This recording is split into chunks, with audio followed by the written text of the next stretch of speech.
Som. Boa noite a todos. Sejam todos bem-vindos nessa noite de adoração ao nosso Deus. Graça e paz a vós da parte de Deus e nosso Senhor Jesus Cristo. Amém. Abra sua Bíblia em Lucas 22. Hoje teremos a ceia do Senhor. Para nós é um privilégio participar desse banquete espiritual. Abra sua Bíblia em Lucas 22, capítulo 22, versículo 19. Mais uma vez, boa noite a todos, aos que nos assistem pela internet. Uma boa noite a vocês também. Lucas 22, versículo 19. Amém? Como hoje nós teremos a ceia, a gente vai ler um versículo sobre a ceia do Senhor.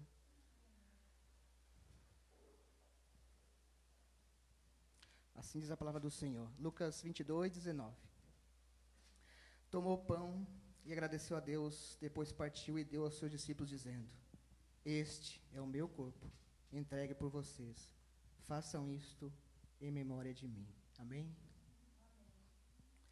A ceia do Senhor é uma representação de um banquete espiritual do Evangelho. Ela é muito adequada à cerimônia evangélica da igreja, na qual a graça de Deus para a provisão das almas é tão abundantemente manifestada.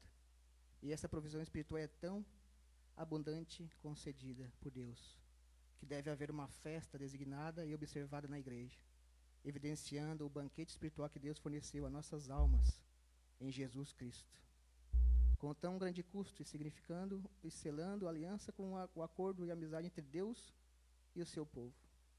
Nesta ordenança é representada pelo enorme custo que Deus pagou para proporcionar esse banquete. O partir do corpo e o derramar do sangue de Jesus Cristo, para que tivéssemos todas as bênçãos espirituais por meio do corpo e do sangue de Cristo.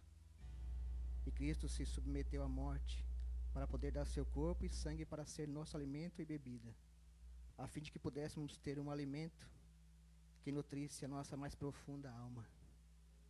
Às vezes a gente pensa que a ceia do Senhor é apenas um ritual, algo simples, mas foi por um custo grande que nós temos esse privilégio de estar junto à mesa com o Senhor. Eu sempre gosto muito desse momento de ceia do Senhor, porque às vezes eu começo a lembrar que um dia onde nós estaremos com o Senhor e vai ser um banquete que a gente não tem noção da preciosidade, da grandiosidade que é estar com o Senhor naquele dia. Então, para nós é um privilégio poder participar nessa noite da ceia do Senhor. Então, peço que você abaixe sua cabeça nesse momento.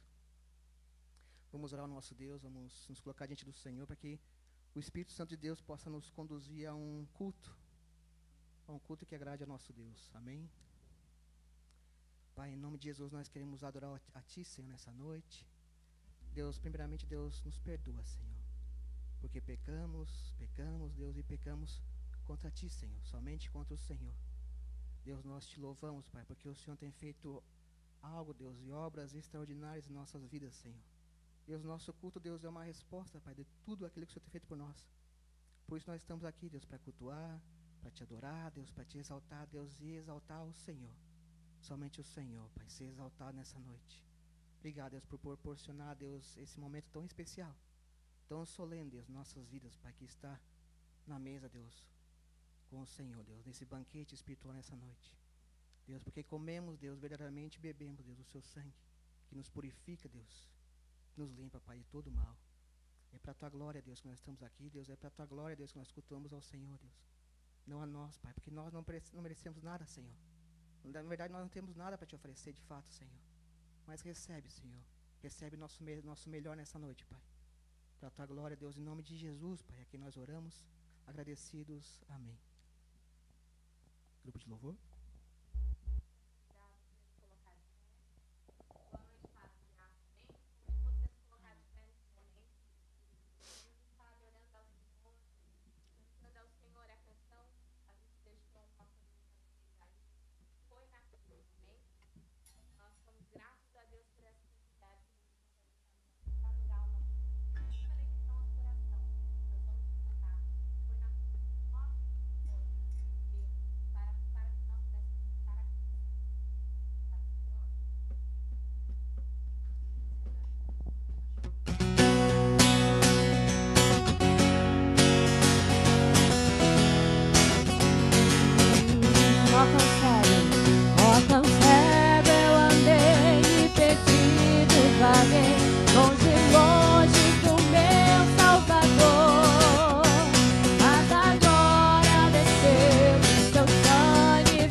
Ó que grande prazer, ó que grande prazer inundou meu viver, conhecendo esse tão grande amor, que levou meu Jesus a sofrer lá na cruz, pra salvar um tão pobre pecador. Foi na cruz, foi na cruz, foi na cruz, onde um dia eu vi meus pecados castigados em Jesus. Foi ali pela fé, foi ali pela fé, meus olhos abri e agora me alegro em sua luz. Foi na cruz, foi na cruz, foi na cruz, onde um dia eu vi meus pecados castigados em Jesus.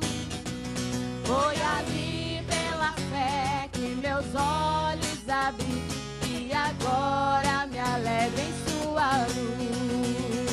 Aleluia, amém? Graças ao nosso Deus. Vamos cantar ao Senhor que nós estamos rendidos na presença do Senhor, amém? Que você possa entregar ao Senhor o seu coração, a sua vida neste momento, amém? Toma nossas vidas em Tuas mãos, ó Deus. Nós estamos rendidos em Tua presença, Senhor. Nós entregamos a nossa vida a Ti, ó Deus. Tudo que há em nós, ó Deus, nós queremos entregar diante do Teu altar, Jesus.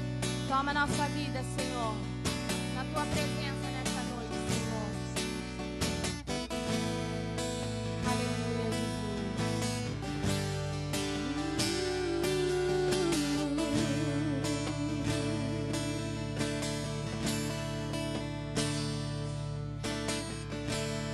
toma-me, rendido estou aos pés da cruz, me encontro.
nesse momento nós vamos fazer o momento dos dízimos e ofertas, amém? Você que trouxe o seu dízimo, a sua oferta, segure em suas mãos. Estaremos orando ao Senhor e cantando mais uma canção, e logo após você pode estar dizimando e ofertando, amém?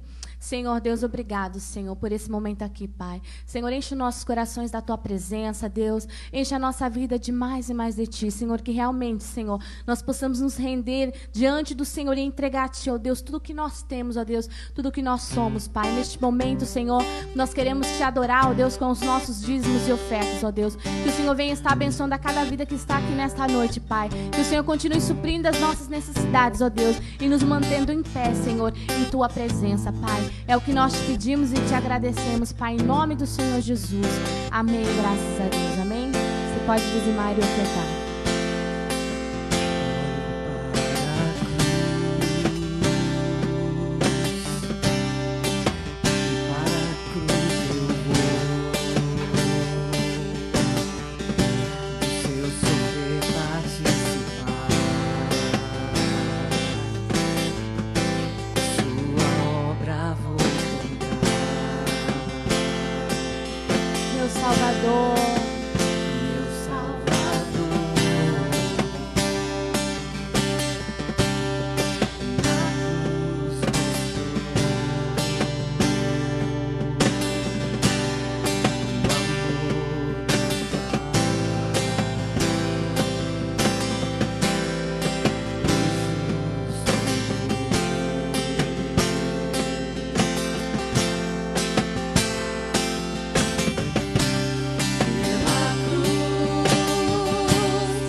Merecida vida de graça nós recebemos.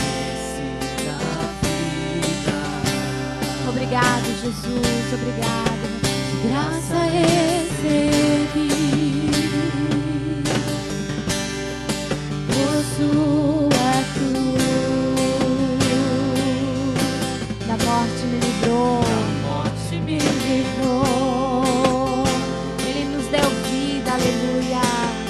Trouxe na vida. Eu estava condenado,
pelo teu grande gesto de amor, ó Deus.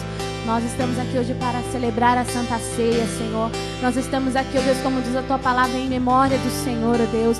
Juntos, unidos, ó Deus, para celebrar, Senhor, o momento, Pai, que o Senhor Deus Todo-Poderoso entregou o Seu Filho para morrer por nós, pelos nossos pecados, Senhor. É por isso que nós estamos aqui, é por isso que hoje nós temos livre acesso ao Pai, por causa de Jesus, ó Deus. Neste momento, prepara o nosso coração para receber da Tua palavra.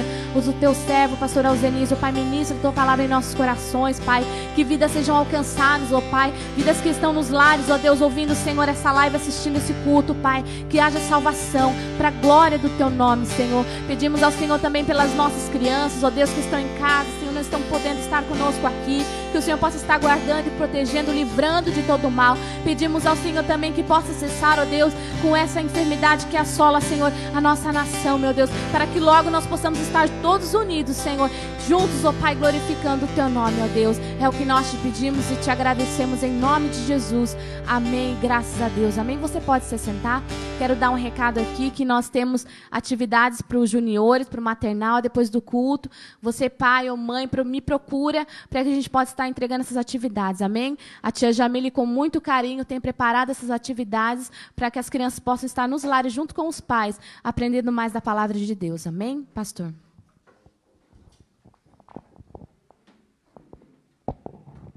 Volta aqui.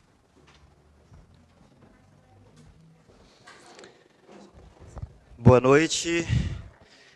Graça a vós e paz da parte de Deus, nosso Pai, do nosso Senhor Jesus Cristo. Amém? Eu quero, neste momento, convidar você a abrir a sua Bíblia lá em Lamentações de Jeremias, no capítulo 3.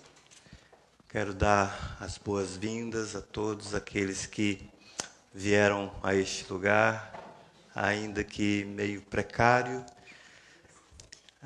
mas estamos aqui com o único objetivo de adorar ao Senhor.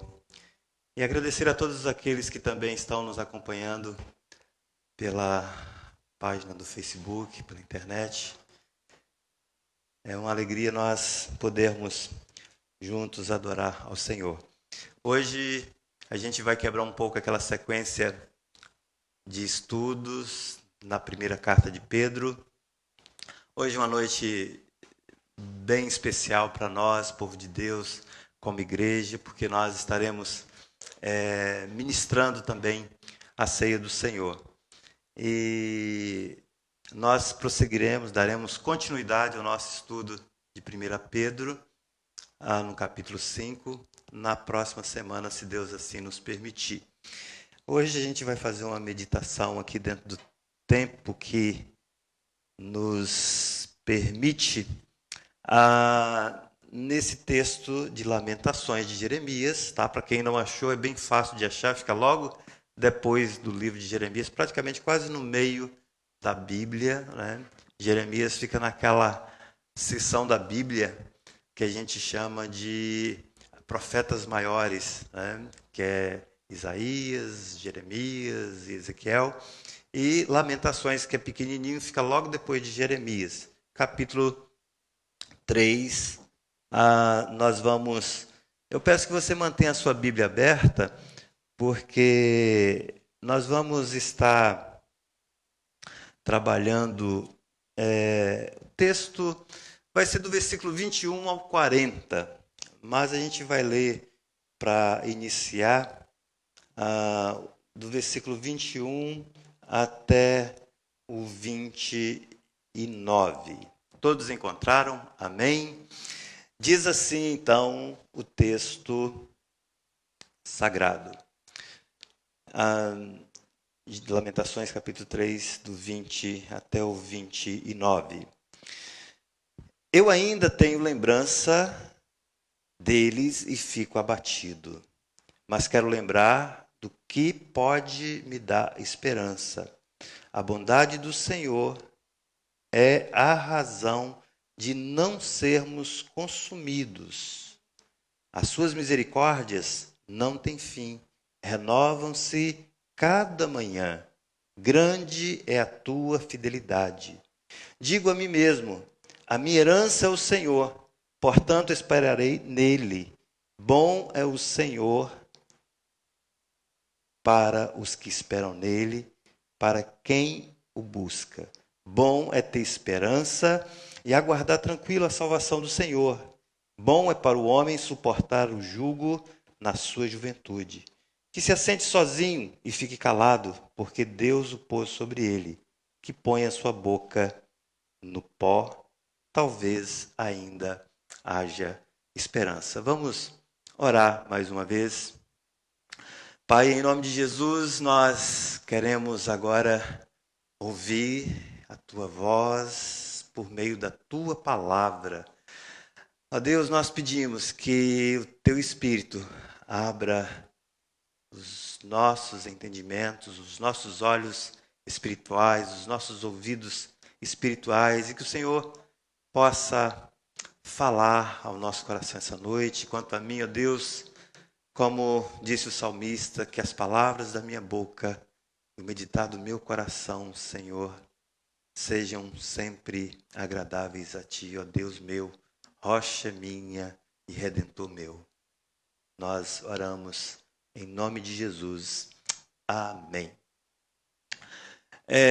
Então, o contexto desse texto que nós acabamos de ler é um contexto de um caos. Jeremias, ele está vindo aí de um cenário de destruição da cidade de Jerusalém, quando Nabucodonosor, por volta do ano 598 a.C., tomou a cidade de Jerusalém e destruiu a cidade, destruiu os muros, destruiu o templo, destruiu as casas, matou centenas e centenas de pessoas, e o cenário era muito caótico. E Jeremias, então, ele expressa a sua insondável tristeza por causa dessa destruição, dessa agonia que a cidade de Jerusalém havia passado. No entanto, mesmo quando o coração do profeta se angustia, ele não hesita em proclamar o maravilhoso amor do Senhor, ele não hesita em falar da grandeza, da bondade e da misericórdia de Deus. Nós estamos passando por um momento difícil, um momento de pandemia, e salvaguardada aí a devida proporção, é um cenário também semelhante ao de Jeremias, um cenário bastante caótico. A pandemia, saibam disso, ela irá passar, mas o mundo continuará sendo mau. As pessoas continuarão seguindo as suas inclinações malignas dos seus corações, os seus desejos pecaminosos. As pessoas continuarão rebeldes contra o seu Criador. E você pode realmente, nós podemos pintar um quadro não muito otimista, mas realista. Um quadro que é um tanto sombrio, semelhante àquele que Jeremias vivenciou. Mas, no meio desse cenário, no meio desse caos, né, como este que nós estamos vivendo, nós não vamos entrar aqui nos meandros de toda essa situação que todos nós sabemos, né? O que nós devemos ter em mente? Essa é a questão. Em que nós devemos pensar? Jeremias, ele diz no versículo 20, eu ainda tenho lembrança deles e fico abatido. Ou seja, que lembrança que Jeremias tinha que o fazia, que o tornava abatido. Na nova tradução da linguagem de hoje fala assim, penso sempre nisso e fico abatido. Jeremias está falando, quando ele pensa naquela situação, Jeremias foi um dos poucos profetas que profetizou e viu a sua profecia se cumprindo, e quando ele lembrava, e aquelas imagens de destruição, de chacina, de derramamento de sangue, de violência, estavam muito vívida na mente de Jeremias, e quando Jeremias pensava e focava naquilo, ele ficava abatido, ele ficava triste, ele ficava desanimado, porque ele estava focando, ele estava pensando somente no caos, somente no problema. Ele estava focando demais no problema. Tem uma frase que as pessoas dizem, que tem um fundo de verdade, que tudo aquilo que a gente foca se expande. Tudo aquilo que a gente foca demais acaba se expandindo, né? Mas Jeremias, ele não fica, ele muda o rumo do olhar dele. Ele muda o foco dele. No versículo 21 ele fala assim, mas quero lembrar do que me dá esperança. Jeremias, ele passa a olhar para Deus, ele passa a olhar para o Senhor. Ele deixa de olhar para o problema, ele deixa de focar naquele caos generalizado causado pela tomada de Nabucodonosor, pela investida de Nabucodonosor sobre Jerusalém. É claro que nós não devemos negar a realidade do mal. Jeremias não está fazendo de conta que não aconteceu nada. Nós não podemos fazer de conta que não existe o mal. Nós não podemos fazer de conta que não existe um problema real. O Covid-19 é real. Ele tem acometido várias pessoas. Famílias estão sofrendo. Famílias perderam seus empregos por causa dessa situação. Famílias perderam seus entes queridos por conta do Covid-19. Ele, de fato, é uma ameaça. Não conhecemos profundamente, os estudiosos não conhecem, não sabem o poder de letalidade. O que nós sabemos é que tem causado um caos no mundo, em várias nações do mundo, tanto na área da saúde quanto na área econômica. Não é isso que a gente está falando, que você tem que fazer de conta que não existe, mas você não deve focar. Você não deve ficar paralisado numa posição de acomodação, de desesperança. Porque, às vezes, diante desse cenário, o nosso instinto, digamos assim, mais natural é nós nos acomodarmos, é nós ficarmos paralisados. E Jeremias não ficou. Jeremias, ele enfrentou. E Jeremias desviou o olhar, mudou o rumo do olhar dele, e ele diz, eu quero lembrar do que me dá esperança, eu quero pensar, eu quero ter a minha mente voltada para aquilo que me dá esperança. O versículo 21 na Bíblia, na linguagem de hoje, diz assim, mas a esperança volta quando penso no seguinte. Aí o versículo 22 fala assim, o amor do Senhor não se acaba, sua bondade não tem fim. Então, quando Jeremias ele ficou ocupado, demasiadamente olhando para o caos, isso o levou ao abatimento, isso levou à escuridão, ao confinamento. E é interessante a gente notar que Jeremias ele entrou numa espécie de uma confusão de espírito, né, com a preocupação com os males que já haviam assolado a cidade de Jerusalém e matado muito dos seus conterrâneos, e ele foi incapaz de enxergar o todo, de ter uma visão mais ampla. Então, a escuridão havia, digamos assim, coberto a verdade graciosa. A nuvem de problemas impedia que Jeremias olhasse e tivesse uma visão espiritual. E quando nós estamos envoltos num problema e focados só num problema, nós facilmente chegamos a conclusões muito infelizes se nós elaborarmos algumas considerações a partir da nossa mente, a partir da nossa perspectiva. E parece-me que Jeremias percebe isso. E então ele muda o rumo do seu olhar. Ele desvia o olhar de suas próprias aflições e das aflições que o seu povo estava passando e direciona o seu olhar para o céu. E o profeta, então, ele altera a visão dele. Né? Não mais passa a focar as calamidades de Jerusalém, mas ele passa a olhar o caráter e os propósitos do Deus Altíssimo.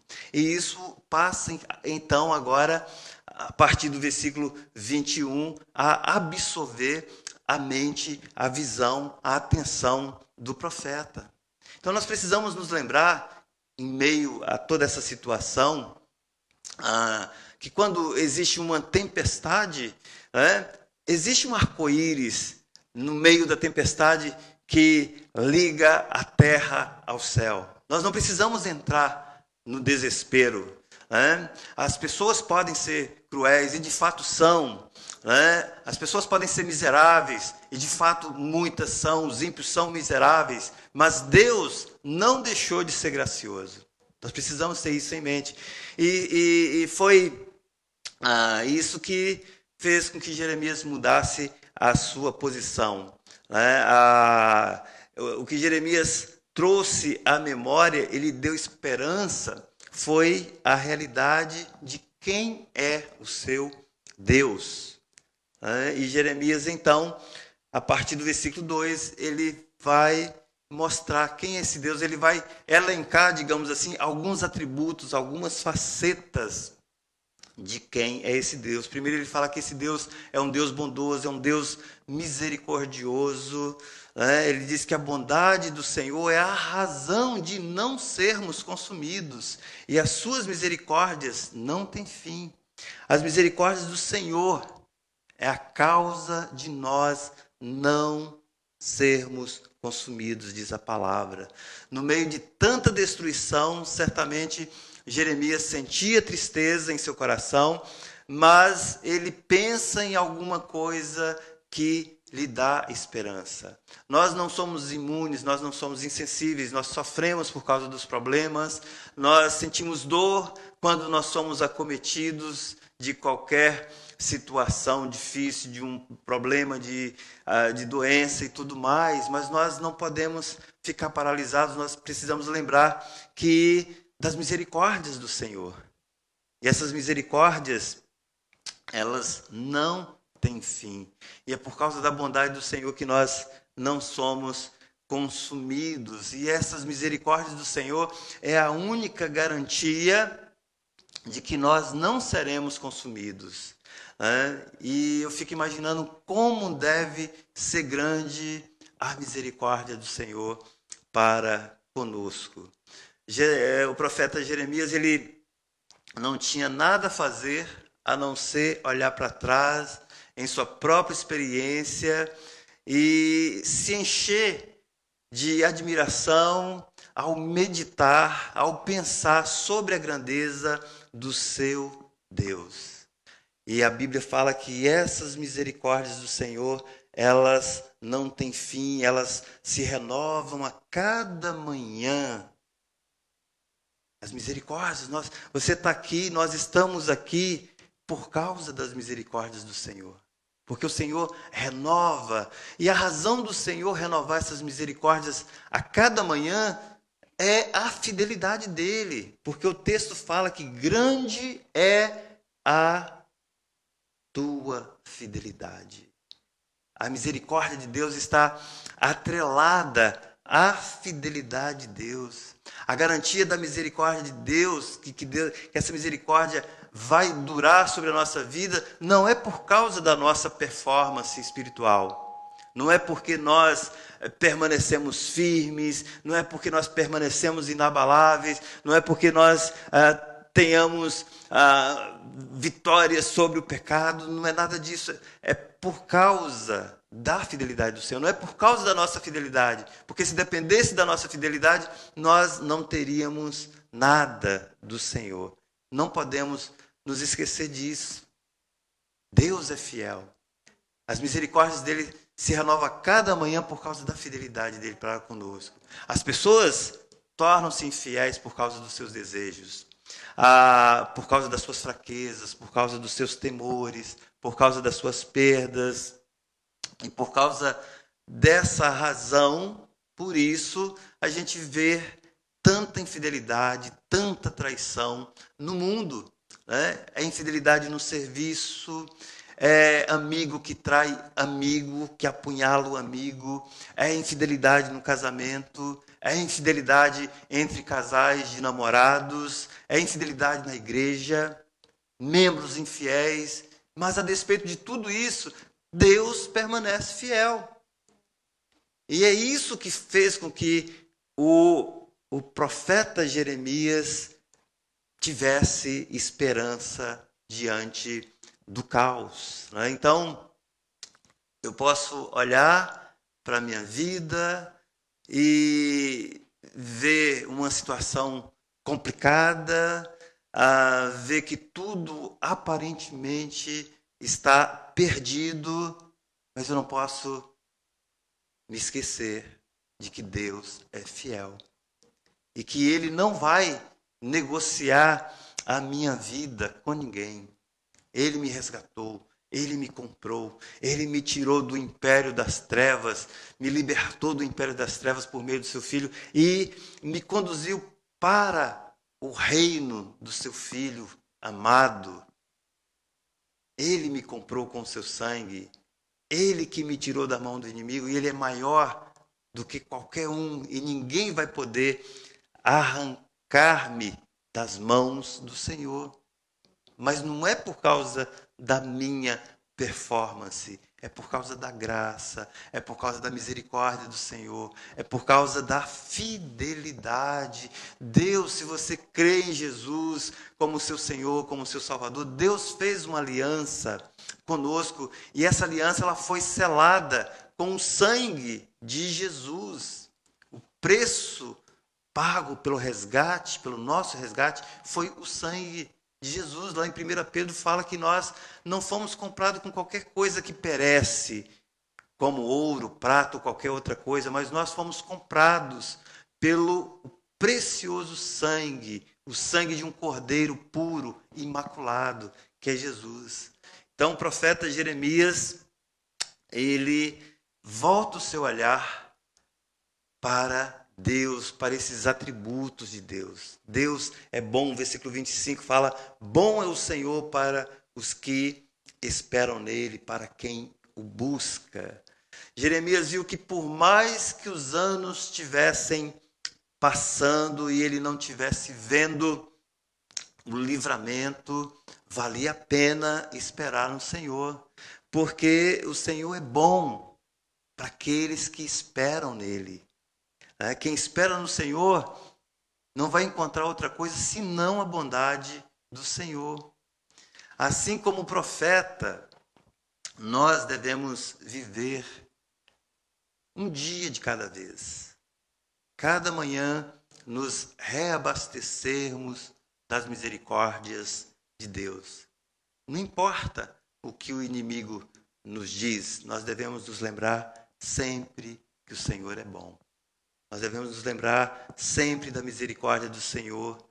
Devemos nos lembrar que o momento em que Deus, a bondade do Senhor, mais se aproxima de nós é quando Ele nos disciplina.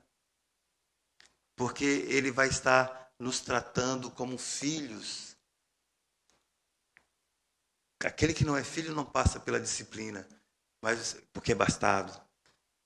Mas aquele que é filho passa pela disciplina. Então, ao contemplar, ao olhar para o caráter de Deus, para esses atributos de Deus, Jeremias percebe que a melhor coisa que ele e o seu povo poderiam fazer era esperar, era ter paciência, esperar pacientemente e em silêncio.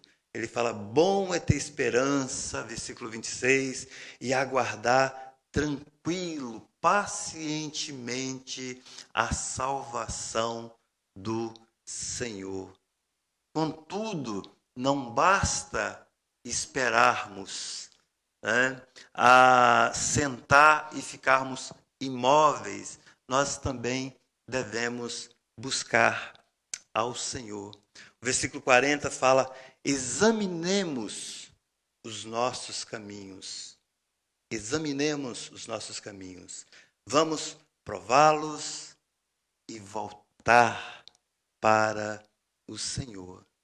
Então, Deus, de fato, Ele é bom. De fato, Ele é misericordioso, Ele é gracioso para conosco.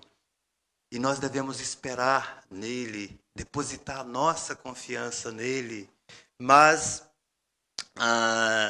nós não podemos nos desanimar por conta dos problemas, por conta das dificuldades. Nós precisamos nos voltar, nós precisamos parar, meditar, refletir a respeito de nós, examinar os nossos caminhos e nos voltarmos para o Senhor. Esse tempo de pandemia, esse tempo estranho em que nós estamos vivendo, é um tempo para nós voltarmos para o Senhor.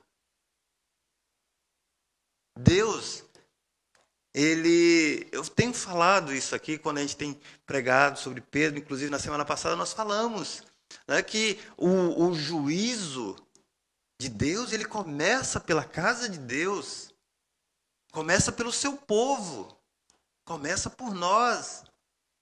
E essa pandemia e muitas outras coisas virão ainda, é para provar a nossa fé, para nos purificar, para que a nossa fé seja real. Deus quer um povo com uma fé vívida, uma fé real. Deus não quer crentes covardes, medrosos. Aliás, Jesus ele pega muito pesado com os apóstolos, com os discípulos, quando esses demonstram uma fé instável, uma fé insípida, uma fé pequena. Quando Jesus estava lá no mar da Galileia e os apóstolos, Jesus dormia lá isso está lá em Mateus capítulo 8, e Jesus dormia na polpa do barco, e houve ali uma grande tempestade que quase afundava o barquinho, os apóstolos, os discípulos lá todos preocupados: cadê o Senhor? Onde é que está o Senhor? Será que Ele não vai nos salvar? E Jesus fala: ó homens de pequena fé. Quando Jesus fala, olha para os passarinhos que não plantam, que não guardam em celeiro, não guardam em despensa, o Pai Celestial os tem alimentado.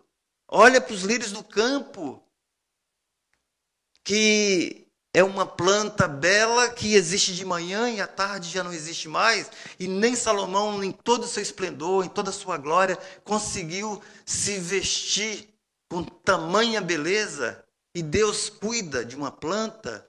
Será que vocês não têm mais valor do que os passarinhos, do que as plantas? Homens de pequena fé.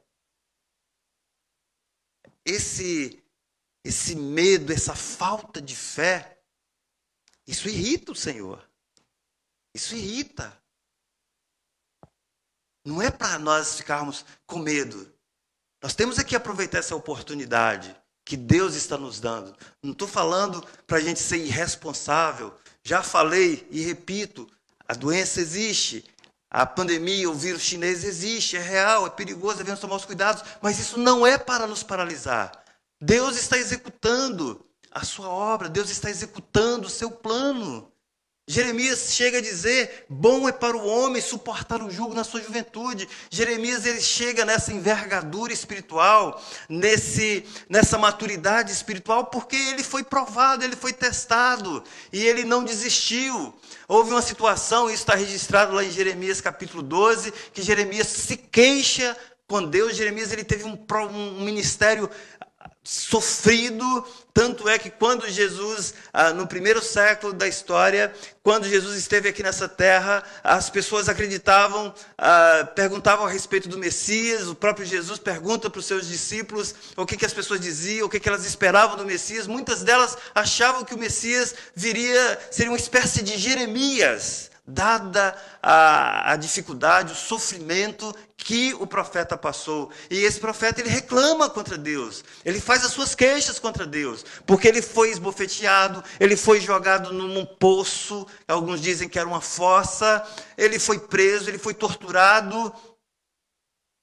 E ele chega e ele fala: Senhor, olha para essas pessoas que não estão nem aí para o Senhor.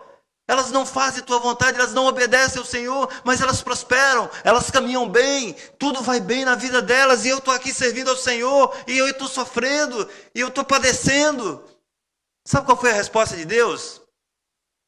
Deus fala para Jeremias: Jeremias, se você não é capaz de competir com aqueles que vão a pé, como você vai competir com aqueles que estão a cavalo?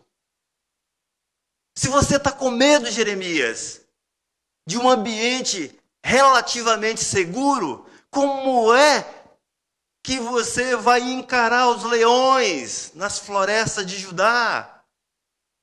Meu irmão, minha irmã, se você está com medo de um vírusinho chinês, como é que você vai encarar os problemas que virão? E virão problemas. E virão situações mais difíceis do que essa que nós estamos passando. Não se iluda. Então não se amedrontem. Não tenha medo. Confie no Senhor. Faça a obra do Senhor. Esse é o tempo de testemunhar de Jesus, de falar para Jesus, de ministrar às pessoas, de orar pelas pessoas, de apresentar o Evangelho para as pessoas, o Evangelho que é poder de Deus para a salvação de todo aquele que crê. Só o Evangelho traz salvação, só o poder da obra consumada de Jesus na cruz do Calvário pode salvar pessoas, pode libertar pessoas, pode trazer vida, pode trazer paz. Só o Evangelho. Nós temos a melhor, aliás, a única mensagem de esperança para um mundo em que não há esperança. É Jesus Cristo, vivo, ressurreto, à destra de Deus, que governa, que reina e que vai voltar. Então, nós precisamos confiar na soberania de Deus. Versículo 37 diz assim: quem poderia mandar e fazer acontecer as coisas sem que o Senhor tenha ordenado? Não é o Altíssimo que envia tanto mal como bem? Esse é um outro atributo que o profeta menciona a respeito de Deus. É uma outra faceta, digamos assim, do ser de Deus. Ele é um Deus soberano e nós precisamos nos lembrar disso, precisamos trazer à mente essa verdade. Deus é soberano. Não importa as teorias que existem por detrás, a teoria de conspiração, teoria dos Illuminatis e coisa e tal. Deus é soberano. É Deus quem governa. É Deus quem dirige a história.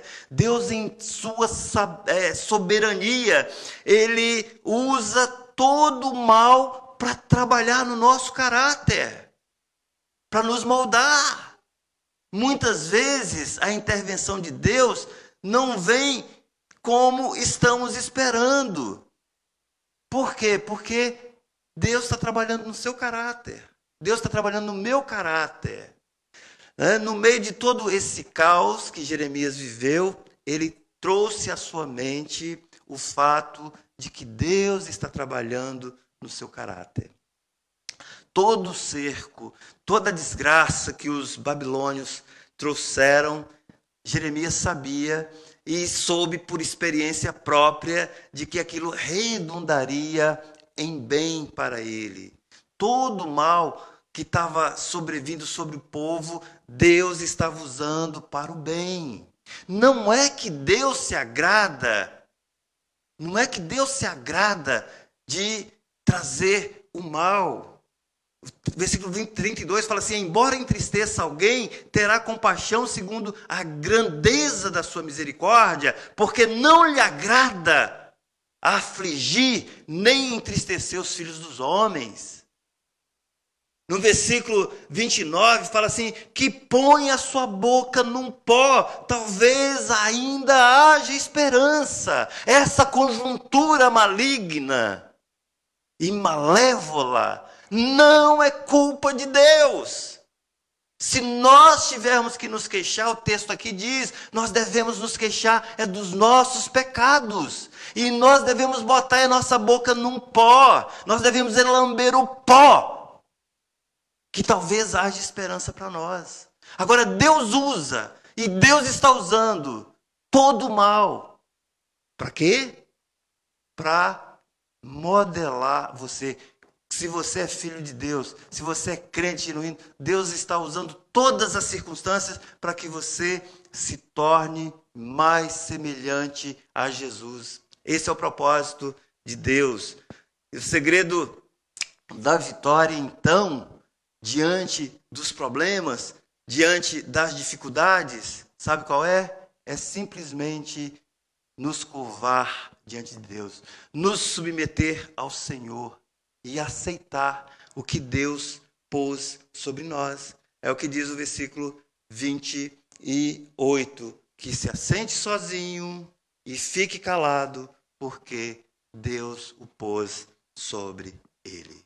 É suportar, encarar, entender que Deus tem um propósito. Romanos 8, 28 fala sobre isso, que Deus age, a NVI traduz assim, Deus age em todas as coisas para o bem daqueles que o amam, daqueles que foram chamados segundo o seu propósito. Eu quero concluir, nosso tempo já está avançando, nós temos ceia. Eu quero concluir dizendo o seguinte: o que é que você tem que ter, deve ter na sua mente, o que é que você deve levar à sua mente nesse tempo difícil pelo qual nós estamos vivendo, esse tempo de pandemia. Ou, dizendo de outra forma, o que nós devemos fazer ou esquecer nesse tempo, ou não devemos nos esquecer nesse tempo de pandemia. Nós devemos nos lembrar que o mal ele é real, ele existe, não é uma ilusão, realmente ele existe. Nós devemos tomar os cuidados necessários, mas em meio à maldade desse mundo, nós devemos nos lembrar daquilo que nos dá esperança, que é a misericórdia do Senhor, a fidelidade do Senhor, a bondade do Senhor. Guarda isso na sua mente. A bondade do Senhor, a misericórdia do Senhor, a fidelidade do Senhor e a soberania do Senhor. Esse é, talvez, se é que podemos dizer assim, essa é uma receita para uma vida triunfante no Senhor. Eu quero convidar o grupo de louvor para vir aqui à frente, convidar os irmãos diáconos, irmão André e o irmão Edmilson para virem à frente. E nesse momento nós vamos estar tendo a ministração da ceia do Senhor. E a ceia, ela é um memorial, uma ordenança que o Senhor... Passa aqui para Edmilson. Uma ordenança que o Senhor deu para o seu povo, para a sua igreja. E deve participar da ceia aqueles que já professaram a sua fé em Cristo Jesus, publicamente, através do batismo, que está em comunhão com a sua igreja. E não somente isso, né? Que está numa relação de comunhão com Deus e com seus irmãos, sem problema. O texto, versículo 40 do texto que nós lemos, fala: examinemos os nossos caminhos, vamos prová-los e voltar para o Senhor. Esse é o momento, a ceia é o momento de nós examinarmos os nossos caminhos e de nós voltarmos para o Senhor. A ceia é o momento de nós examinarmos as nossas relações, primeiro com Deus, as nossas relações com os nossos irmãos, os nossos familiares, as nossas relações de um modo geral. E se há algum conflito nessa relação, se há algum rompimento, alguma ruptura nessa relação, esse é o momento de você pedir perdão a Deus, porque nesse tipo de atitude você ofende primeiro a Deus. Todo o nosso pecado ofende primeiro a Deus e depois afeta a nossa relação na horizontal, digamos assim.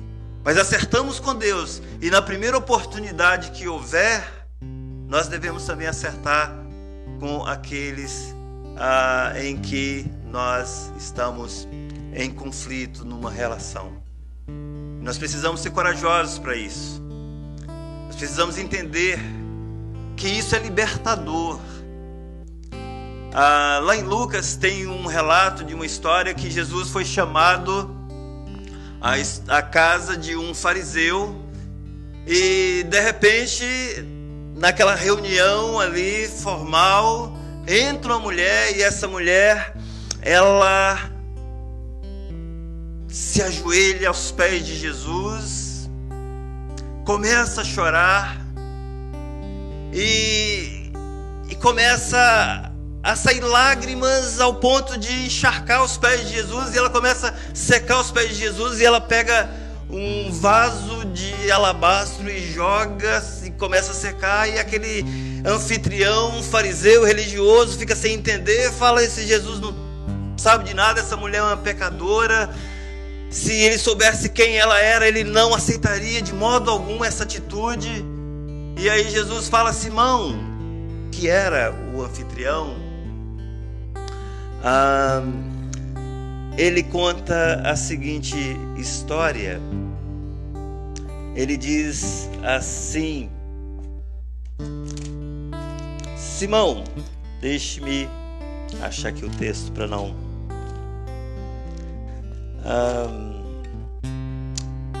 Simão, tem uma coisa para dizer para você. Ele respondeu, diz: fala, Senhor, fala, mestre. E aí Jesus começa a falar: certo credor tinha 2 devedores. Um lhe devia 500 denários e o outro 50. Não tendo eles com que pagar, perdoou a ambos. Qual deles amará mais? O Senhor perguntou para Simão. E Simão respondeu: suponho que seja aquele a quem mais perdoou. E Jesus falou: bingo! Acertou, Simão, você está certo, avaliaste bem. E aí Jesus, voltando para a mulher, disse a Simão: tá vendo essa mulher, Simão? Eu entrei na tua casa e tu não me deste água para os pés, mas ela molhou com suas lágrimas e enxugou-os com seus cabelos. Não me cumprimentaste com beijo. Ela, porém, não para de beijar os meus pés desde que entrei. Não colocaste óleo sobre a minha cabeça, mas ela derramou perfume sobre os meus pés. Por isso te digo, os pecados dela, que são muitos, lhe são perdoados, pois ela amou muito. Mas aquele a quem se perdoa pouco, este ama pouco.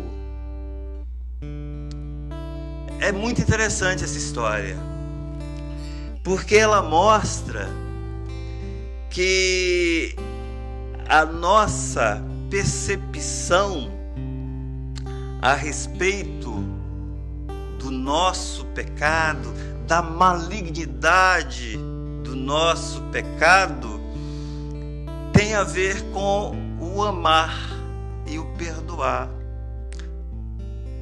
As pessoas, os crentes que não conseguem, que têm dificuldade de perdoar, é porque não tem uma percepção profunda da maldade do seu próprio coração. Não tem uma percepção profunda da malignidade do pecado que há no seu coração. Ele se acha melhor do que o outro e ele não vai perdoar porque ele acha que isso seria uma grande humilhação, porque ele se acha acima do outro.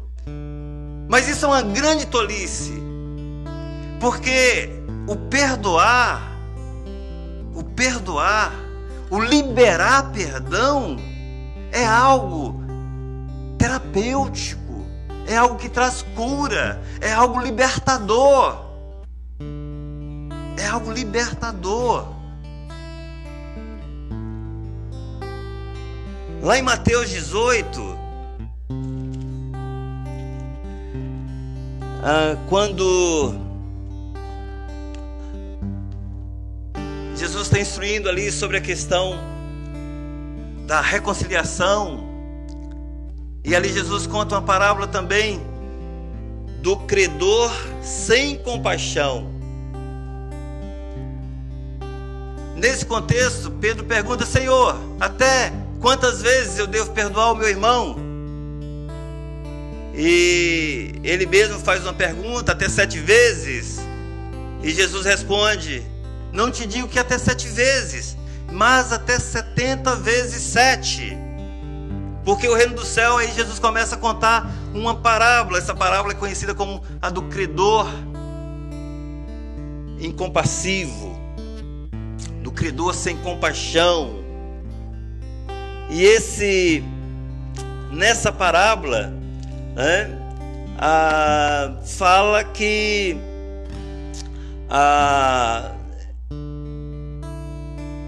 um desses credores devia ao seu senhor 10.000 talentos. E o outro devia 100 denários. Preste atenção, 10.000 talentos equivalia a 60 milhões de denários. Esse que devia 10.000 talentos, ele clamou para o seu senhor para que lhe perdoasse a dívida e chorou aos pés do seu senhor, e o senhor o perdoou da sua dívida.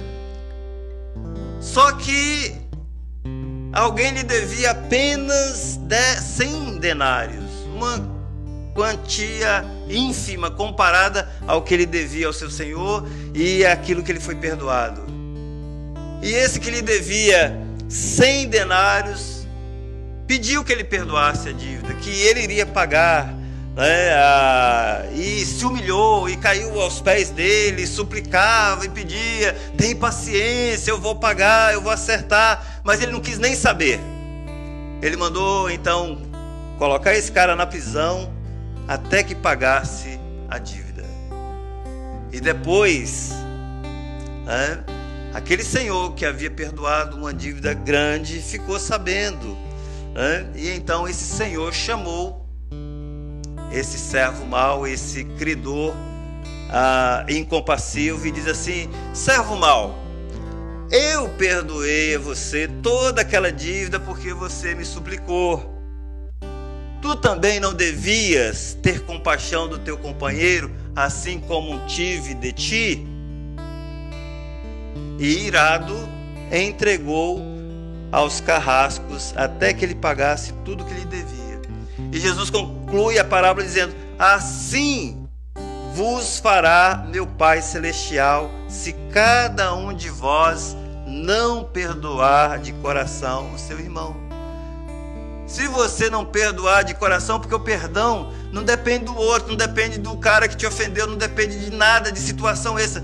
É no seu coração que você perdoa. E se você não fizer isso, o texto fala que você está amarrado, você está aprisionado. É por isso que as pessoas estão doentes, as pessoas estão somatizando problemas, porque não conseguem perdoar, não pede, não deixa a graça de Deus fluir. Percebe?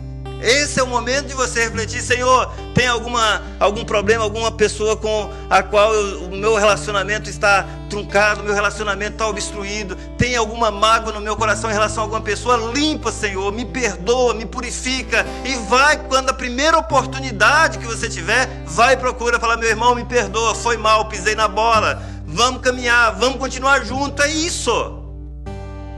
Porque Jesus, ele diz também que antes de nós oferecermos nossas ofertas, nosso culto, nós precisamos nos certificar de que as nossas relações estão em ordem. Jesus, ele diz lá em Mateus, capítulo, deixe-me ver aqui se eu acho o texto. No momento não acho, mas antes de nós entregarmos a nossa oferta no altar, nós precisamos nos certificar. Antes de nós nos certificar de que as nossas relações estão corretas com nossos irmãos. Se não estiver, a orientação do Senhor fala assim: vai lá e acerta com ele primeiro, e depois você vem e entrega a tua oferta no altar. Antes que ele vá e avise para o juiz mande o oficial, e o oficial leve você e tranque você numa prisão. Então, irmãos queridos, amados, é isso. Ceia é para a gente avaliar, é para a gente se autoexaminar. Não é para a pessoa perfeita, porque não tem perfeito. Se fosse para perfeitos, nenhum de nós poderia participar. Mas é para pecadores que se arrependem, pecadores que reconhecem que erram. Então nós vamos, nesse momento, estar orando, consagrando esses elementos. E você que é crente, você que é membro, mesmo que não seja membro dessa igreja, mas que goza de uma comunhão com a sua igreja, não está com nenhum problema de relacionamento, mas se tiver, deve pedir perdão e acertar a Deus. Você pode participar da ceia. Examine-se, pois, o homem, diz o texto, e coma e beba, participe da ceia. Então eu vou pedir para o irmão Edmilson para orar, consagrando esses elementos, e em seguida, ao som da música, os irmãos estarão entregando os elementos. Senhor nosso Deus e Pai celestial, nós te agradecemos por esse elemento, Pai. Nós te agradecemos a Ti, Cristo Jesus, por ter nos amado, Senhor, dado prova que um amor incondicional derramou a sua vida quando nós ainda te odiávamos, Senhor. Verdade. E nós não queríamos saber de Ti, Senhor. Nós pisávamos e o Senhor ainda nos amou e se deu por nós, Senhor. Verdade. Nós te louvamos porque o Senhor nos deu esse pão, Senhor Deus, e o produto da vida, Senhor, para nós lembrarmos, Senhor, que o Senhor nos amou antes de nós. Verdade, Deus. Que nós desejássemos, Senhor, o Senhor deu prova desse perdão. Obrigado, o Senhor Deus. deu prova, Senhor, o Senhor deixou vivo a ceia para que nós lembrássemos, Senhor, que nós, Senhor, nós não devemos, Senhor, a não ser o amor ao nosso irmão. Verdade, Senhor, Deus. assim como tu nos amou, Pai. Oh Deus, obrigado, Senhor, por nós sermos uma família, Pai. Obrigado, Senhor, porque teu Espírito Santo quebranta os corações, Senhor. Verdade, Deus. É de ti que vem, Senhor, essa graça. Nós te louvamos, Pai. Obrigado pelos irmãos. Obrigado, Senhor. Clamamos que o Senhor Deus abençoe esses elementos, Senhor. Em nome de E Jesus. assim como o nosso corpo, o Senhor abençoa o nosso corpo espiritual, Bem, Senhor. para que nós permanecemos firmes na caminhada, Senhor Deus, como diz a palavra, suportando em amor uns aos outros, Senhor Deus, e caminhando para a glória, Senhor Deus. É um grande dia que nós Verdade, Senhor. cearemos face a face contigo, Senhor. Amém. Um grande banquete de trabalho, Senhor Deus, com todos nós aqui. Amém. Senhor, obrigado pela tua bênção. Amém. Aqueles que forem participar podem se colocar de pé para facilitar o trabalho dos nossos irmãos diáconos.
O texto que eu mencionei está em Mateus capítulo 5, versículo 23 e 24, que diz: portanto, quando apresentares tua oferta no altar, se ali te lembrares que teu irmão tem alguma coisa contra ti, deixa diante do altar a oferta e vai primeiro reconciliar-te com teu irmão. Depois vem apresentar a oferta. Entra logo em acordo com o teu adversário enquanto estás com ele a caminho do tribunal, para que ele não te entregue ao juiz e o juiz ao guarda e seja lançado na prisão. Em verdade, te digo que de maneira nenhuma sairás dali enquanto não pagares o último centavo. Você pode sair daqui hoje flutuando, voando. Basta uma atitude de perdão no seu coração. Que coisa linda, maravilhosa é o poder do Evangelho. Pega aqui.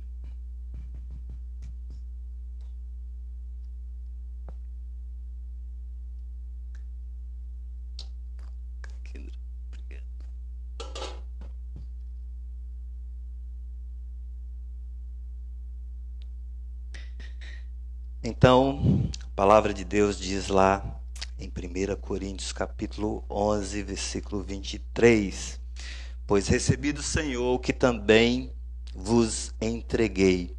O Senhor Jesus, na noite em que foi traído, tomou o pão e, depois de ter dado graças, o partiu e disse: isto é o meu corpo que é dado por vós. Fazei isto em memória de mim. Comamos do pão.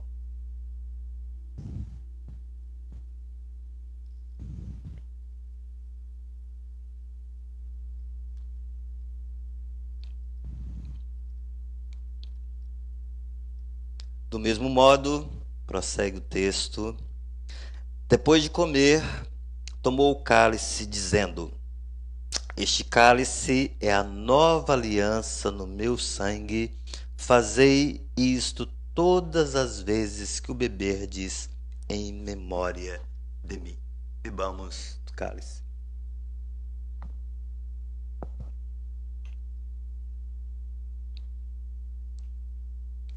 Senhor nosso Deus, nosso Pai, nós queremos te louvar, Senhor, por essa noite, por esse tempo precioso, esse momento, ó Deus, de comunhão com o Senhor, de comunhão entre os irmãos. Obrigado pela tua palavra, Senhor, que nos faz, ó Deus, que nos instrui, que nos exorta a olhar para o Senhor, para a bondade do Senhor, para a misericórdia do Senhor. Ó Deus, nós queremos te louvar por causa dessas misericórdias que o Senhor renova a cada manhã. E elas, ó Deus, sabemos, é a causa de nós não sermos consumidos, Deus. Obrigado. Que nós possamos, ó Deus, encher o nosso coração de esperança no Senhor. Obrigado por podermos participar, ó Deus, dessa mesa, dessa ceia, Senhor, um mantegoso daquele grande e glorioso dia quando nós estivermos definitivamente na presença do Senhor, nas bodas do Cordeiro. Perdoa-nos, ó Deus, pelas nossas falhas, pelas nossas transgressões. Ó Deus, perdoa, Pai, os nossos pecados e abençoe o teu povo, abençoe a tua igreja, que a graça do Senhor, ó Deus, que a comunhão do teu Espírito e o amor do Senhor sejam, ó Deus, com esta igreja e com a igreja do Senhor em todo o canto da terra, hoje e para todo sempre. Amém e amém. Obrigado pela presença de todos, né? Que Deus os abençoe. Neste momento nós estamos encerrando o culto, o primeiro culto dessa noite. Obrigado pela presença de todos, que Deus esteja abençoando cada um. Amém.